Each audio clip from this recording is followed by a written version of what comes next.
Very good morning class. Welcome to our YouTube channel RPSC bio academy.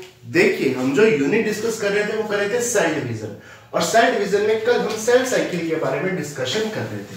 हमारी जो discussion चल रही थी वो चल रही थी सेल साइकिल की बात, जहां हमने सेल साइकिल को दो फेज में डिवाइड किया था। पहली फेज थी इंटरफेज,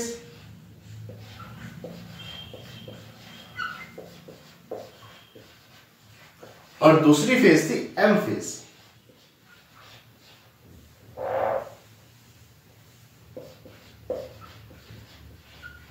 जिसे माइटोसिस फेज भी कहा था। ये जो एम फेज या माइटोसिस फेज है ना, यहां पर एक्चुअल में सेल डिवीजन होगा। एक्चुअल में सेल डिवीजन, तो एक्चुअल में सेल डिवीजन कहां होगा? एम फेज में।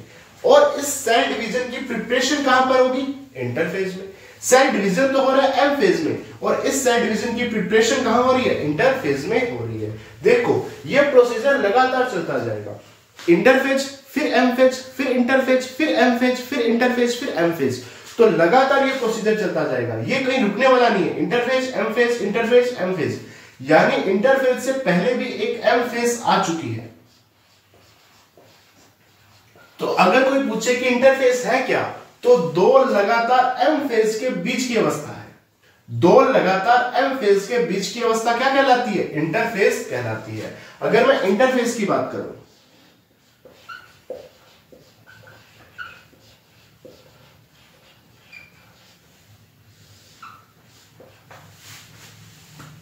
इंटरफेस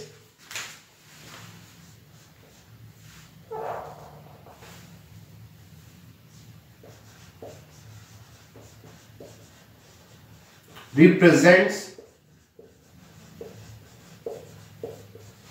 the phase between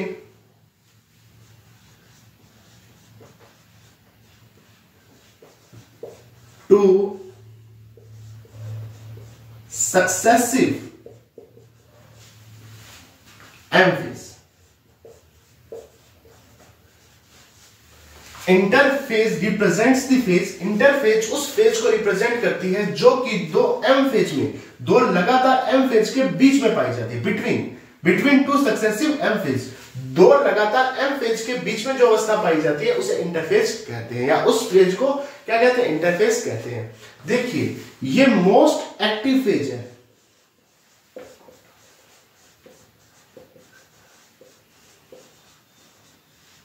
कैसी फेज है? Most active phase. Most active phase क्यों? क्योंकि यहां पर मेटाबॉलिक चेंजेस होते हैं।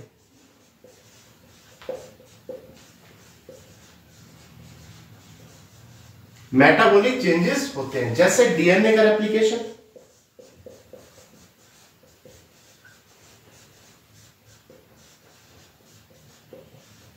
डीएनए का ट्रांसक्रिप्शन,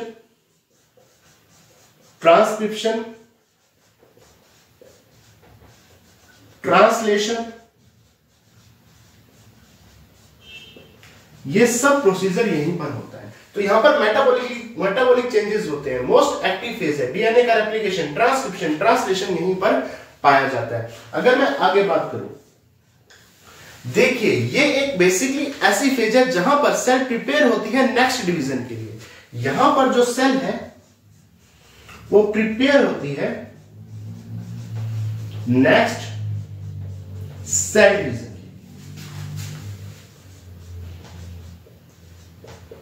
यहां पर सेल प्रिपेयर हो रही है किसके लिए? नेक्स्ट सेल डिवीजन के लिए। क्यों? क्योंकि इंटरफेस के बाद आगे सेल डिवीजन होगा। इससे पहले भी सेल डिवीजन हो चुका है, तो यहां पर सेल प्रिपेयर हो रही है नेक्स्ट सेल डिवीजन के लिए। ठीक है, अगर मैं आगे बात करूं, यहां पर सेल की ग्रोथ होती है। सेल की क्या होती है साहब? ग्रोथ होती है, जिस कारण सेल साइज में इंक्रीज होती है।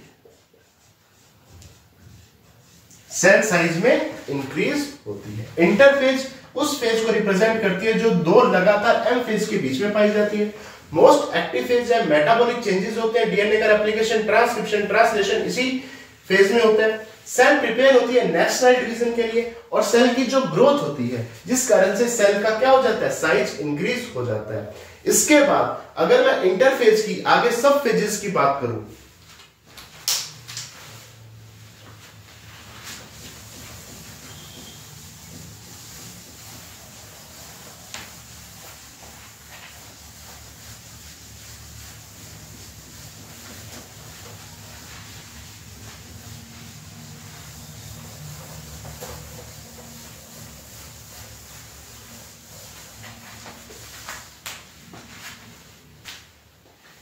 देखिए अगर मैं आगे बात करूं तो पेल्क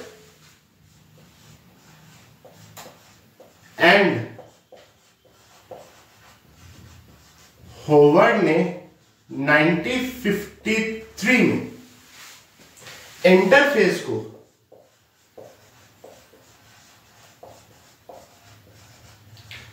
तीन सब फेजेस में डिवाइड किया।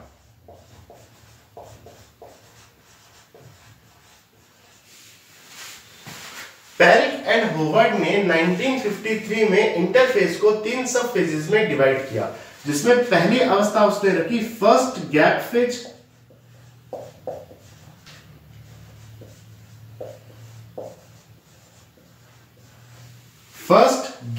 फेज, या इसे बोला जीवन फेज।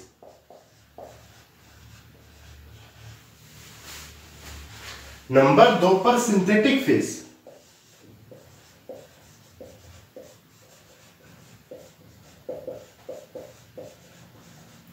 या इसे बोला एस फेज। नंबर 3 पर सेकंड गैप फेज,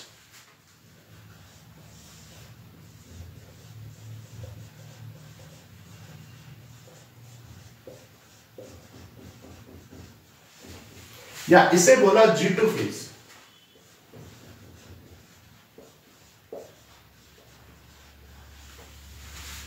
पेल्क और होवार्ड ने 1953 में इंटरफेज को तीन सब फेजेस में डिवाइड किया, फर्स्ट गैप फेज या जीवन फेज, सिंथेटिक फेज या S phase, second gap phase या G2 फेज। सबसे पहले हम जीवन फेज के बारे में पढ़ेंगे। तो पहली फेज है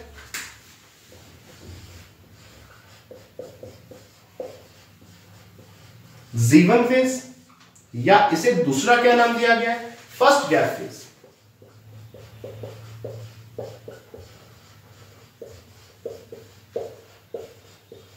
देखिए इंटरफेज की पहली अवस्था जीवन फेज है, इसके बाद क्या आएगी, एस फेज, और जीवन से पहले क्या आएगी, जीवन से जो पहले आएगी वो आएगी एम फेज,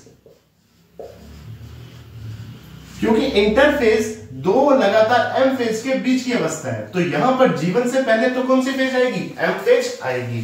तो इसे पोस्ट माइटोटिक फेज भी कहते हैं, माइटोसिस फेज के बाद वाली अवस्था post mitotic phase, post mitotic phase.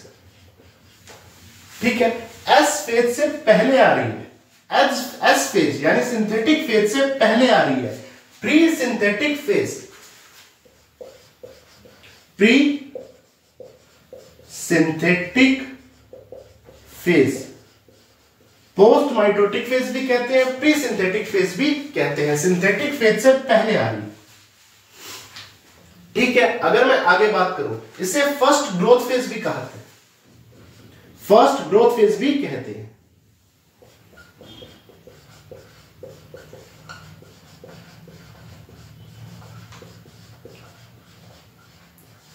देखिए जब हमने कल पढ़ा था तो मैंने बताया था कि यीस्ट की सेल को डिवाइड होने में 90 मिनट लगते हैं, 90 मिनट, जबकि ह्यूमन की सेल को डिवाइड होने में 24 घंटे लगते हैं।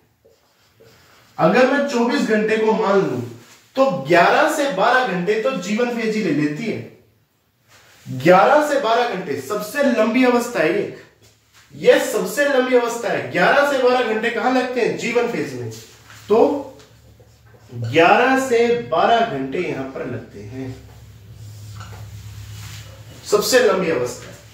अगर मैं आगे बात करूं, देखिए यहां पर मेटाबॉलिक चेंजेस होते हैं। कैसे होते हैं? मेटाबॉलिक चेंजेस होते हैं और सेल की ग्रोथ होती है। अगर कोई पूछ ले कि सेल की मैक्सिमम ग्रोथ किस फेज में होती है, सेल की मैक्सिमम ग्रोथ तो G1 फेज में होती है। यहां पर सेल की मैक्सिमम ग्रोथ होती है, सबसे ज्यादा समय भी इस फेज को लगता है और सबसे ज्यादा ग्रोथ भी, मैक्सिमम ग्रोथ किस फेज में होती है? तो G1 फेज में होती है। ठीक है, G1 फेज को और देखते हैं।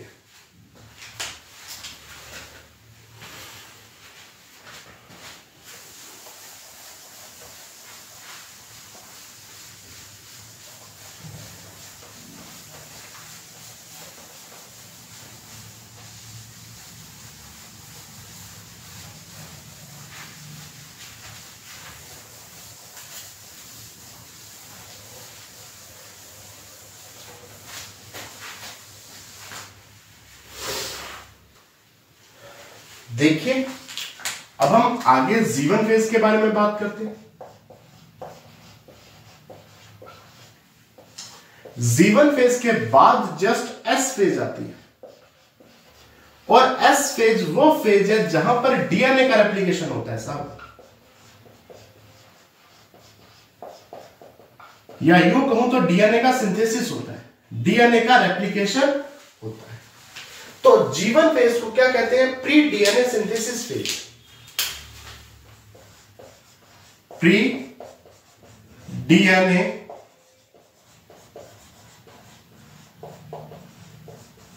सिंथेसिस फेज कहते हैं, या प्री सिंथेटिक फेज भी हमने लिखा था। प्री डीएनए सिंथेसिस फेज होता है। डीएनए का रेप्लिकेशन कहां हो रहा है? एस फेज में। और इस रेप्लिकेशन के लिए जो एंजाइम्स चाहिए और जो प्रोटीन्स चाहिए, उन एंजाइम और प्रोटीन का सिंथेसिस G1 में होगा।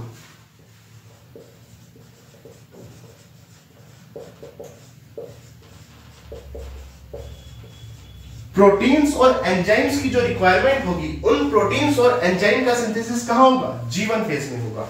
आरएनए का सिंथेसिस यहां पर होगा।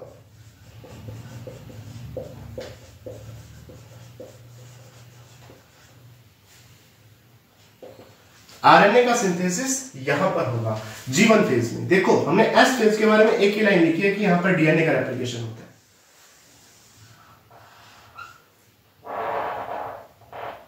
बाकी सारी जो बात है वो G1 फेज की ही चल रही है। S फेज की सिर्फ इतनी सी बात है कि यहां पर डीएनए का रेप्लिकेशन हो रहा है। ठीक है, आरएनए का सिंथेसिस हो रहा है। यहां पर सेल ऑर्गेनेल्स का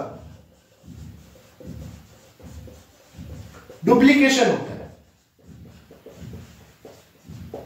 सेल ऑर्गेनेल्स का क्या होता है? डुप्लीकेशन होता है। जैसे लाइसोसोम, गोल्जी कॉम्प्लेक्स,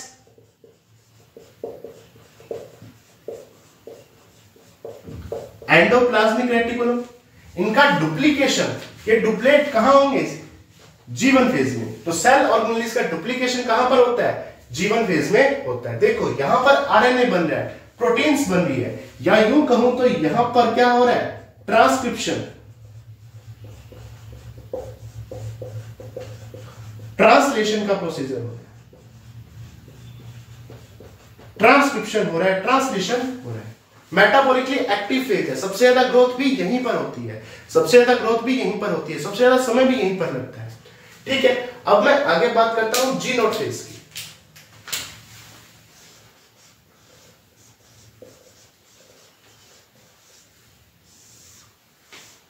देखिए जब सेल G1 फेज में थी, कहां थी? G1 फेज में थी। G1 फेज में आने के बाद सेल एक इनएक्टिव फेज में चली गई। इनएक्टिव फेज में चली गई, जिसे क्या बोला? G0 फेज या क्यूशेंट फेज बोला। क्वेशंट फेज बोल दो या जी नॉट फेज बोल दो, G1 फेज के बाद सेल एक इनएक्टिव फेज में चलेगी। इनएक्टिव फेज में क्यों?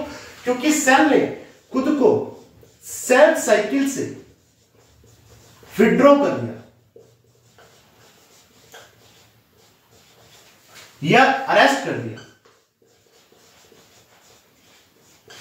जैसे सेल साइकिल चल रहा था ना, G1 आने के बाद सेल एक ऐसी अवस्था में चली गई जो एक इनएक्टिव फेज है, यानी सेल साइकिल से खुद को विड्रॉ कर दिया या अरेस्ट कर दिया। अब वहां पर सेल डिवीजन नहीं हो रहा, एक लंबे समय तक ऐसी अवस्था में पड़ी है सेल जहां पर सेल डिवीजन नहीं हो रहा, इसीलिए इसे क्वेशंट फेज, G0 फेज या रेस्टिंग फेज कहते हैं। यहां पर सेल डिवीजन का प्रोसीजर नहीं होगा क्योंकि G1 फेज के जस्ट बाद एक इनएक्टिव फेज आ गई जो कि लंबे समय तक इनएक्टिव फेज रही, यानी सेल ने खुद को विड्रॉ कर लिया सेल साइकिल से। देखो जैसे कि कुछ ऐसी सेल है जिनमें कभी सेल डिवीजन नहीं होता, सेल डिवीजन नहीं होता, जैसे हार्ट सेल या ओकेजनली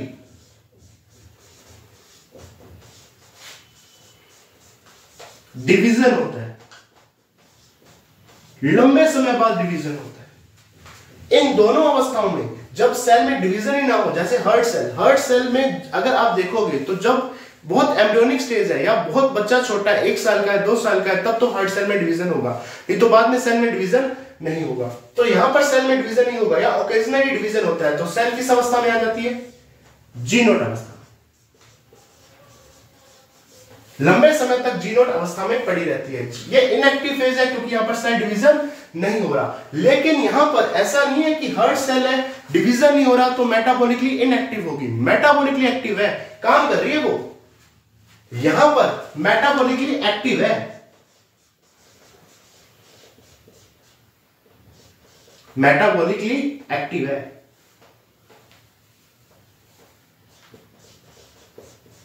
एक्टिव है, काम कर रही है वो। हार्ट सेल अपना काम कर रही है, उसमें सेल डिवीजन नहीं हो रहा, इसलिए इनएक्टिव फेज है, रेस्टिंग फेज है, क्वेशंट फेज है। लेकिन मेटाबॉलिकली एक्टिव है, वो काम अपना पूरा कर रही है। ठीक है, अब आगे बात करते हैं।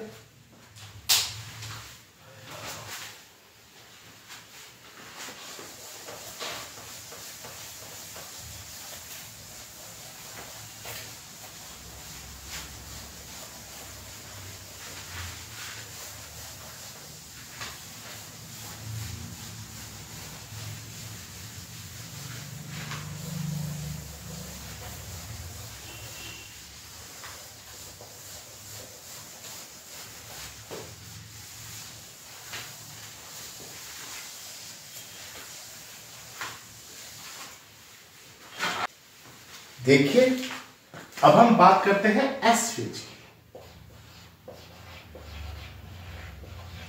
या इसे बोला था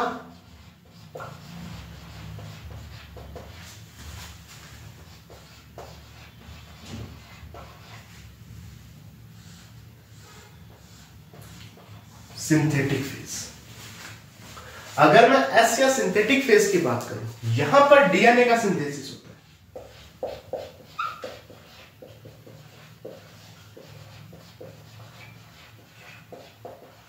किसका सिंथेसिस हो रहा है? सब डीएनए का सिंथेसिस हो रहा है, डीएनए का रेप्लिकेशन हो रहा है।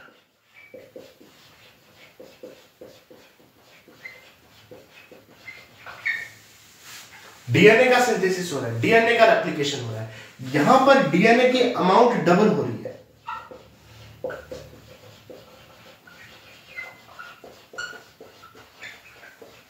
प्रत्येक सेल में डीएनए की अमाउंट क्या हो रही है? डबल। जैसे ये सेल है और ये सेल का न्यूक्लियस है, ये क्या है? सेल का न्यूक्लियस है। इस सेल के न्यूक्लियस में डीएनए पाया जाएगा, इस सेल के न्यूक्लियस में क्या पाया जाएगा? डीएनए। अब यहां पर क्या हुआ? डीएनए का रेप्लिकेशन हो गया। डीएनए का क्या हो गया? रेप्लिकेशन हो गया, जिस कारण से डीएनए की अमाउंट क्या होगी? डबल। अगर पहले इस प्रकार की थी कंडीशन, तो अब डीएनए की अमाउंट क्या होगी? डबल होगी, इस तरह से। तो यहां पर क्या क्रोमोसोम की संख्या चेंज हुई? क्रोमोसोम का नंबर चेंज हुआ? नहीं हुआ। डीएनए की अमाउंट डबल हुई है। अगर एक सेल में 2 cDNA पाया जा रहा था, अब एक सेल में 4 cDNA पाया जाएगा। डीएनए की अमाउंट डबल हो गई, डीएनए का रेप्लिकेशन हो गया, लेकिन क्रोमोसोम की संख्या यहां पर चेंज नहीं हुई। क्रोमोसोम की संख्या वही रही। अगर मैं आगे बात करूं, यहां पर हिस्टोन प्रोटीन का सिंथेसिस होगा।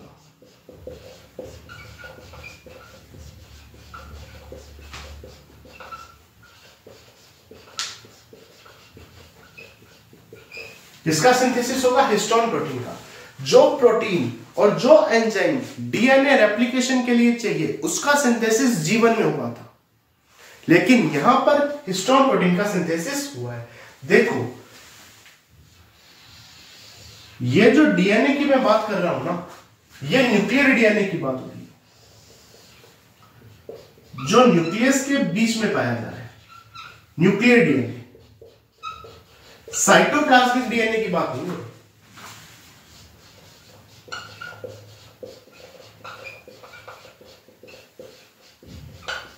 साइटोप्लाज्मिक डीएनए जैसे माइटोकॉन्ड्रिया में डीएनए पाया जा रहा है,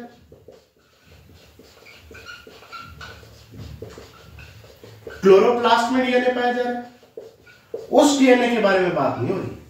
यह सिर्फ जो न्यूक्लियस के अंदर डीएनए पाया जा रहा है, केवल उसकी बात हो रही है। इस डीएनए का डुप्लीकेशन या रेप्लिकेशन सेल साइकिल की किसी भी फेज में हो जाएगा, किसी भी फेज में, जबकि न्यूक्लियर डीएनए का रेप्लिकेशन एस फेज में होगा, सिंथेटिक फेज में होगा। यहां पर सेंट्रियोल का डुप्लीकेशन होगा।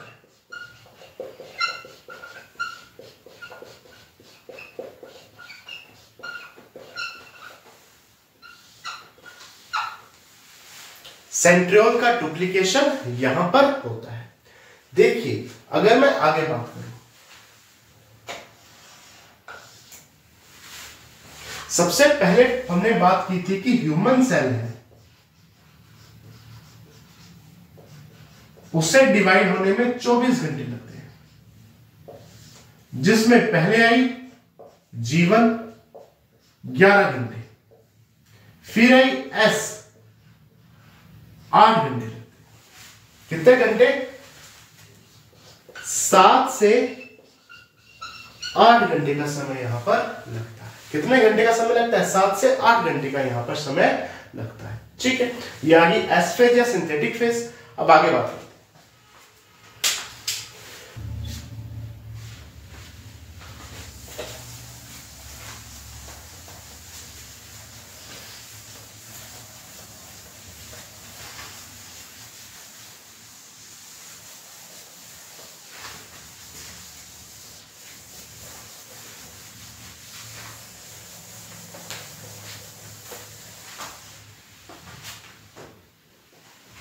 देखिए, अब बात करते हैं सेकंड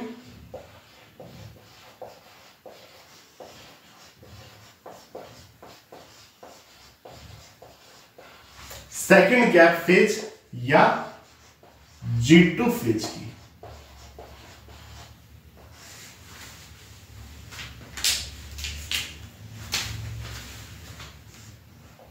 सेकंड गैप फेज की बात की जाए, इसे सेकंड ग्रोथ फेज भी कहते हैं।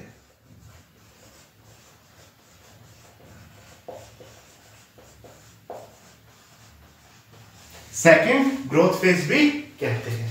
ठीक है, इसके बाद कौन सी फेज आएगी? G2 फेज, जिसे कितने घंटे लगेंगे? 4 घंटे। इस अवस्था में कितने घंटे लगते हैं सर? 4 आवर लगते हैं। इसके बाद आएगी M phase.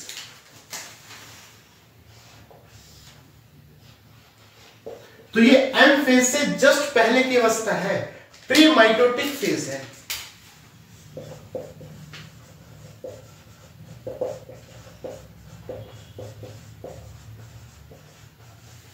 Pre mitotic phase है। ठीक है, यहां पर बेसिकली ट्यूबुलिन प्रोटीन का सिंथेसिस होता है।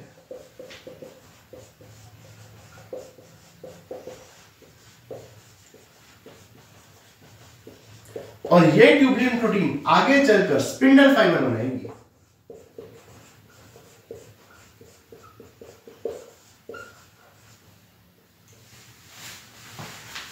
ट्यूबुलिन प्रोटीन का सिंथेसिस होता है जो कि आगे चलकर स्पिंडल फाइबर का फॉर्मेशन करेगी। आरएनए एंड प्रोटीन का सिंथेसिस होता है।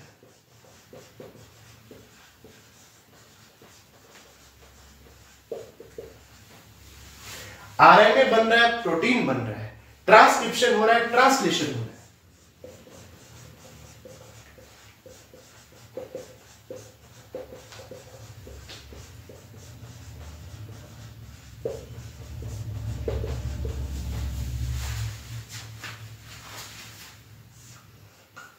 यहां पर एटीपी का सिंथेसिस होगा। किसका सिंथेसिस होगा? एटीपी का। सेकंड ग्रोथ फेज है, 4 घंटे का समय लगता है, 4 से 5 घंटे भी कई बार दिखा सकता है, कोई दिक्कत वाली बात नहीं है। प्री माइटोटिक फेज है, ट्यूबुलिन प्रोटीन का सिंथेसिस होता है जो कि आगे चलकर स्पिंडल फाइबर बनाती है। आरएनए और प्रोटीन का सिंथेसिस होता है, ट्रांसक्रिप्शन और ट्रांसलेशन का प्रोसेस यहां होता है, एटीपी का सिंथेसिस यहां पर होता है। ठीक है, ये आगे सेकंड गैप फेज या सेकंड ग्रोथ फेज या G2 फेज। ठीक है, और इसके बाद कौन सी फेज आएगी? एम फेज, जिसमें 1 घंटा लगेगा। देखो 11 और 8 19 और 4 23 घंटे इंटरफेज में लगे और 1 घंटा किसमें लगा? माइटोसिस या एम फेज में 1 घंटा लगा। तो 23 घंटे तो प्रिपरेशन में लग रहे हैं और सेल डिवीजन तो 1 घंटे में हो जाएगा। 23 घंटे में तो प्रिपरेशन में लग रहे हैं कि सेल डिवीजन के लिए जो प्रिपरेशन करनी है उसमें कितने घंटे लग रहे हैं? 23 घंटे। और 1 घंटा किसमें लग रहा है? एम फेज या माइटोसिस फेज में लग रहा है। अब अगर मैं इसकी बात कर रहा हूं, देखो एम फेज में कितना समय लग रहा है? 1 घंटा। टोटल कितने घंटे अपने पास? 24 घंटे।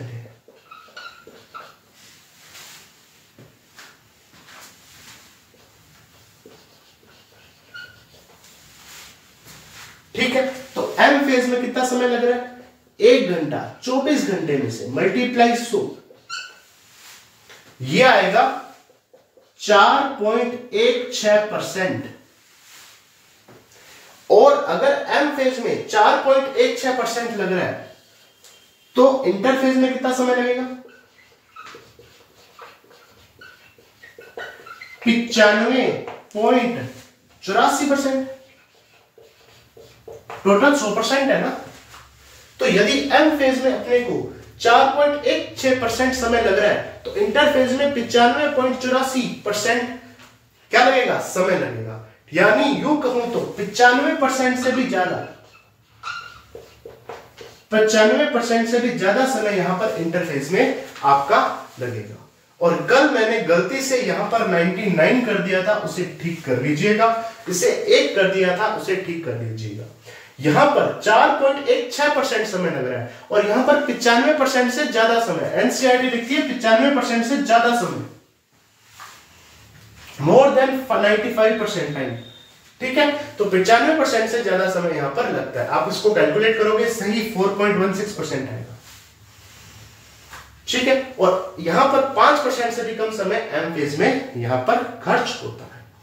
अब देखिए, अभी इंटरफेस कंप्लीट नहीं हुई है, अभी इंटरफेस का रेगुलेशन बाकी है कि इंटरफेस का रेगुलेशन कैसे होता है, किन रेगुलेटर्स के द्वारा होता है। ठीक है, और इंटरफेस की अगर स्टडी करनी है या सेल साइकिल की अगर स्टडी करनी है तो उसके लिए हमें क्या क्या चीजों की रिक्वायरमेंट है, या इंटरफेस या सेल साइकिल की जब स्टडी करेंगे तो कैसे की जाएगी, वो अभी चीज बाकी है। अभी हम कुछ प्रीवियस क्वेश्चंस देखते हैं।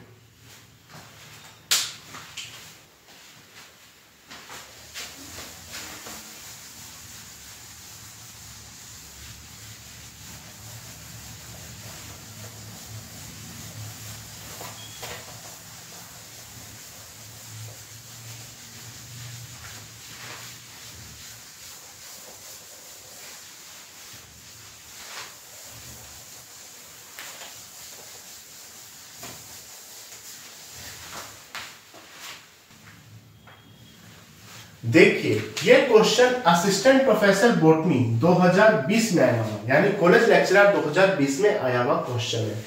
Which one of these phase, इसमें से ऐसी कौन सी फेज है जो लॉन्गेस्ट है इंटरफेस में, यानी इंटरफेस की सबसे लॉन्गेस्ट फेज कौन सी है? Synthetic phase, S phase? नहीं। फर्स्ट गैप फेज सबसे लॉन्गेस्ट है, 11 घंटे लगते हैं साहब, 11 से 12 घंटे। सेकेंड गैप फेज लगभग 4 घंटे लगते हैं, 4 से 5 घंटे भी लिखा सकता है। और सिंथेटिक फेज में 7 घंटे या 7 से 8 घंटे यहां पर लिखा हुआ आ सकता है। ठीक है, तो सबसे लॉन्गेस्ट फेज कौन सी है? फर्स्ट गैप फेज है। यह क्वेश्चन भी असिस्टेंट प्रोफेसर बॉटनी 2020 यानी कॉलेज लेक्चरर 2020 में आया हुआ है। दिस जीवन फेज, जो जीवन फेज है सेल साइकिल की, वो डिस्क्राइब क्या चीज को करती है? क्या वो एमआरएनए के सिंथेसिस को डिस्क्राइब करती है? देखो आरएनए का सिंथेसिस तो जीवन में भी होता है और G2 में भी होता है, तो ये तो नहीं हो पाएगा। साइटोप्लाज्म का डिवीजन होता है क्या? मैक्सिमम ग्रोथ होती है क्या? बिल्कुल, जीवन में मैक्सिमम ग्रोथ पाई जाती है। किसी फेज में अगर मैक्सिमम ग्रोथ होती है तो वो जीवन फेज है। साइटोप्लाज्मिक स्प्लिटिंग नहीं, इसके बारे में हमने बात नहीं की। तो मैक्सिमम ग्रोथ कहां होती है? जीवन फेज में। और फर्स्ट गैप फेज में, यानी जीवन फेज कैसी है? लॉन्गेस्ट फेज है इंटरफेज। अब आगे बात करते हैं।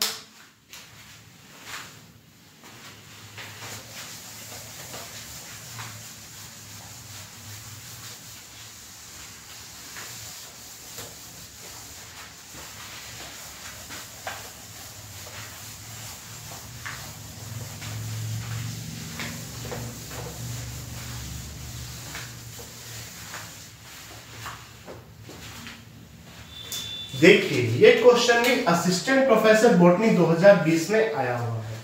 Mitotic cell cycle divided typical into 4 phases. जो माइटोटिक सेल साइकिल है उसे 4 फेजेस में डिवाइड किया गया है, G1, S, G2 और M phase. Considering a mitotic cycle time of 18 hour, यदि इसमें 18 घंटे का समय लगता है। The general distribution of period of time in hours, general क्या डिस्ट्रीब्यूशन होगा पीरियड का, टाइम के पीरियड का, for each of this phase, यानी इन फेजेस में जनरल क्या टाइम लगेगा? देखो हम जानते हैं कि सबसे ज्यादा समय किसमें लगता है? G1 में, फिर S में, फिर G2 में और फिर M में। यदि 24 घंटे होते तो 11, 8, 4 और 1 यही लगता। 11 घंटे G1 में लगते, 8 घंटे S में लगते, 4 घंटे G2 में लगते और M में कितने लगते? 1 घंटा। यही फॉलो यहां पर होगा, लेकिन यहां पर टोटल कितने घंटे दे रखे उसने? 18 घंटे दे रखे। तो सबसे ज्यादा किसमें समय लगेगा? G1 में लगेगा। तो G1 में उसने 1 घंटा दे रखा है, ये ऑप्शन गलत हो गया। G1 में 9 घंटे यानी आधा समय दे रखे हैं, हाँ ये हो सकता है। G1 में 9 घंटे ये हो सकता है। G1 में 3 ही घंटे दे रखे हैं, गलत है, आधा समय लगता है भाई। 24 घंटे में 11 घंटे G1 में लग रहे हैं, आधा समय लग रहा है। तो 2 ऑप्शन तो वैसे ही गलत हो गए। ऑप्शन बचे कौन कौन से? एक दूसरा ऑप्शन बचा, एक तीसरा ऑप्शन बचा। फिर S देखते हैं, ये कह रहा है S में 1 घंटा लगता है, ये कह रहा है S में 5 घंटे लगते हैं। देखो G1 में सबसे ज्यादा समय लगा, फिर S में समय लगा, तो G1 में सबसे ज्यादा समय लगा, फिर S में लगा, ये वाला देखो, फिर G2 में समय लगा और सबसे कम किस में लगा? M में। जबकि यहां पर M में दूसरा सबसे बड़ा समय दे रखा है। सबसे बड़ा समय G1 में, फिर दूसरा सबसे बड़ा समय किसमें दे रखा है? M में दे रखा है, तो ये भी गलत हो गया। उत्तर क्या आएगा? C। तो सबसे ज्यादा समय लगता है G1 में, फिर S में, फिर G2 में और सबसे कम समय किसमें लगता है? M फेज में लगता है। ठीक।